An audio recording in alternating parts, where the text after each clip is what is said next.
สัตว์ขุ่นขุ่นมันอ่ะ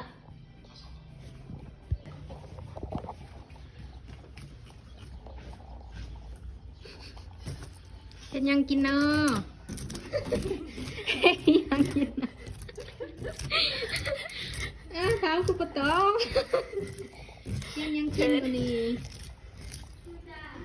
มาเฮาสิเฮ็ดหม้อสุกินได้มัน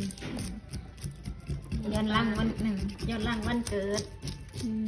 ขี้มือสิขี้มือ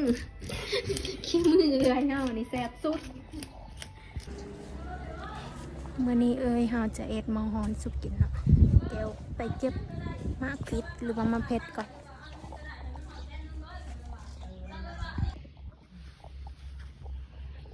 มะเพ็ดเดี๋ยวเราจะมาเก็บมะพริกก่อนงามขนาดเลยมะพริกนะแดดร้อนกระดักกระดอ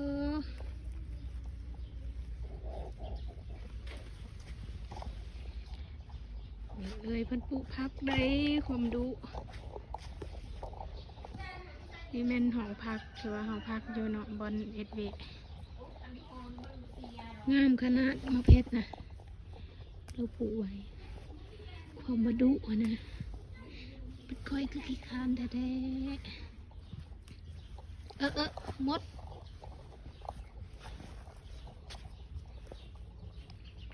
หลายอยู่เด้อโอ้ย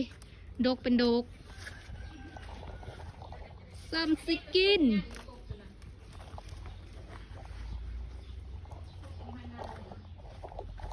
ซุก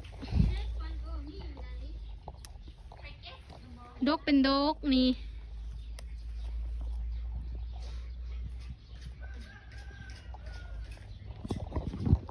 งามขนาดพี่น้องเอ้ยมีซื้อก็ได้กินนะปลูกเอง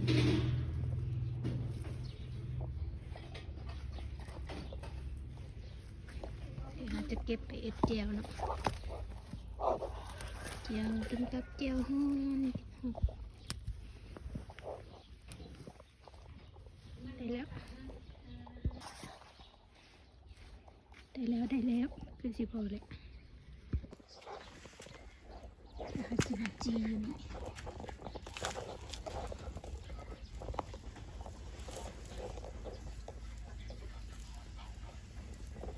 แบบนี้เราก็ได้ตี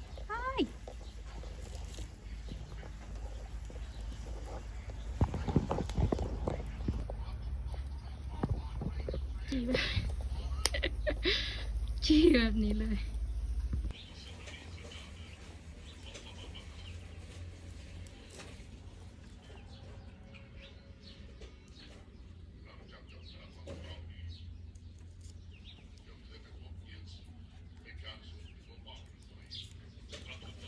ร้อยมักเพชรก่อน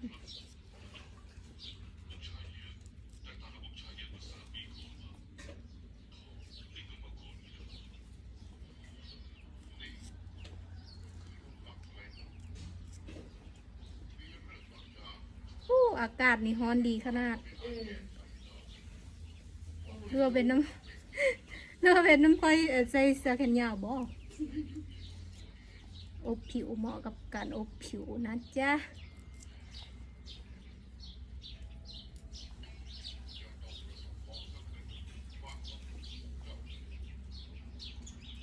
แล้วจีโอเคเดี๋ยวเราไปเบิ่งปลาของเราเนาะฮอดคันเลยแหละปวดเป็นอย่างเดิมฮอดขั้นตอนเอาซีนออกมาแล้วคือคนเฮ็ดเด้อไม่ต้องห่วงเขามากนักหรอกนะยายคนสวย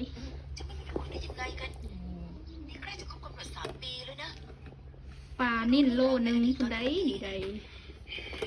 เขามีศัตรูมากนับไม่ถ้วน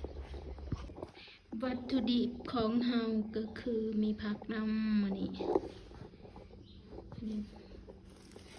ผักบุ้งผักขะแยงผักขม ตัวนี้ผักกาดขาวผักบัวเห็ดเข็ม ได้ มาเบิ่งมักพริกเฮาสุกแล้วเด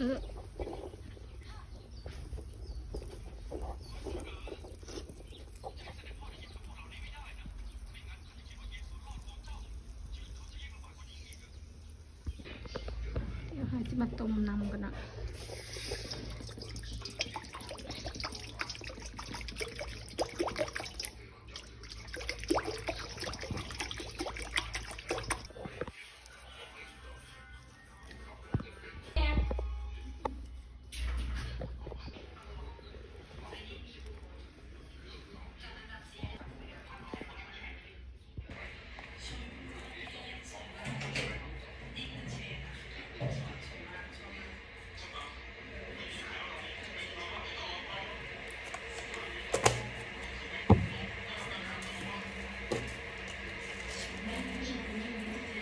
ใส่แล้ว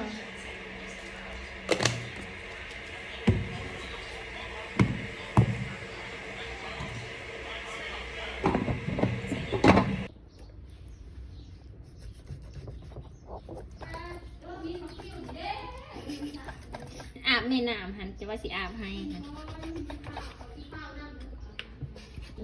ใส่เล็กจักอันตายด้วยอันนี้บ้าอันนี้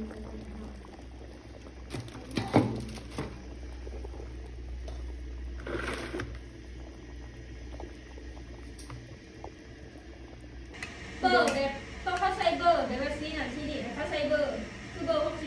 เขียวมีมันแบบคลินิกต่อไปกับเบอร์63โน้ตหรือว่าเขาใส่เอาเองเลยว่าเวลาถึงมุกว่าซีนี่ซีนั่นเขาเลยทำก็จักเลยเกี่ยวกับซีคือแบบซีหนักๆคือแบบซีเขียวจะมีแน่นอนเลยเราก็ไปเบิ่งนั้นมีรายการ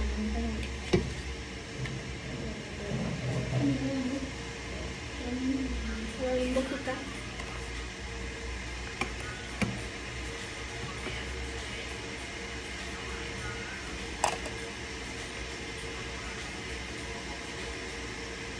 ประค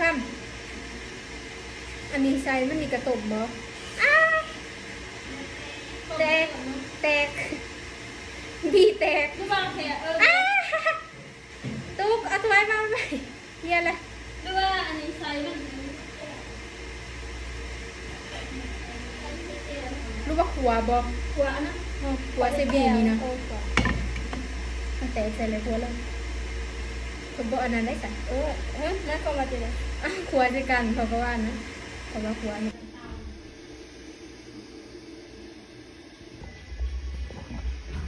เสร็จแล้วเอาพักลงเลยพักลงเลยจ้ะ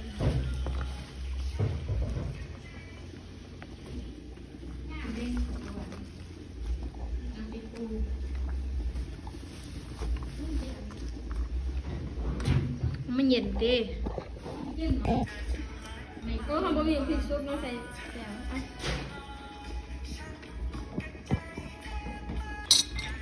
วเจียวขี้ดิขี้ปลาทันทีสิแบบมีใครแล้วทองเสร็จนี่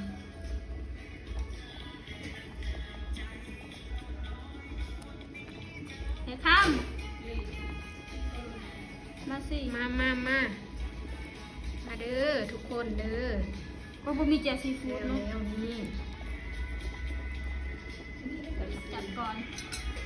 และขอจนเอาบักนาวมาแต่ตู่ย่างดีเพราะว่าเจียวให้ลุงทำลุงนี้ก็ร้อยทำแบบคิดถึงแต่ต้นเลยเสร็จเนาะเมื่อไม่ได้บอกกันแต่ต้นเลย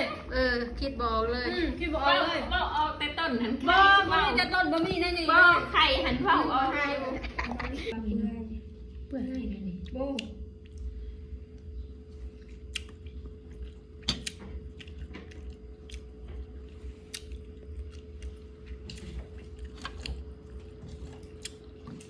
แซ่บเองเสร็จทำหนิเขามาทำหนิ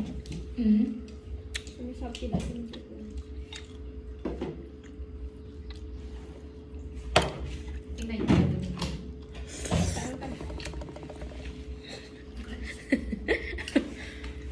ยกโปะให้ตัวเอง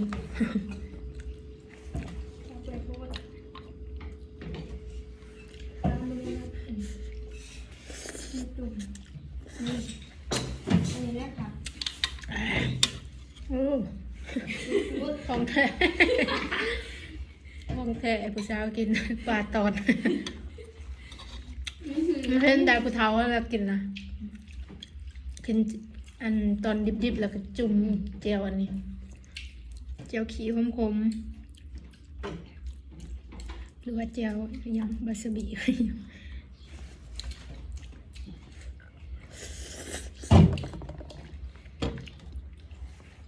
บาสบิ อืม ทำจากยังหักหนักเลยทุกคน จับบ่